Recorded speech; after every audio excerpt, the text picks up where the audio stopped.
How to download Gcast in laptop or PC. Hi everyone, welcome to the channel. In this video, I'll show you to download Gcast in laptop or PC.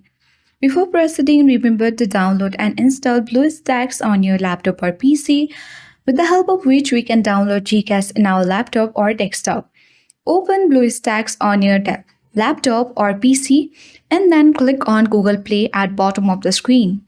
Once you click on Google Play, you will land on the interface of Google Play where you have to search for Gcast.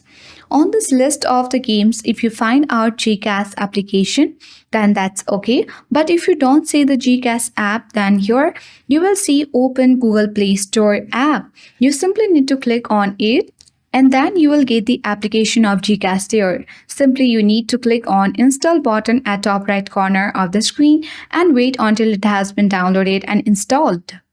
So the application has already been installed. You simply need to go to My Favorite at bottom left corner of the screen, and here you already have got the Gcast. Simply at the bottom of the app you will get three dots, tap on it, and here you will get the option to play. You can simply click on play and easily play Gcast on your laptop or PC. So that's it. I hope this video worked. Thank you for watching. See you in the next video.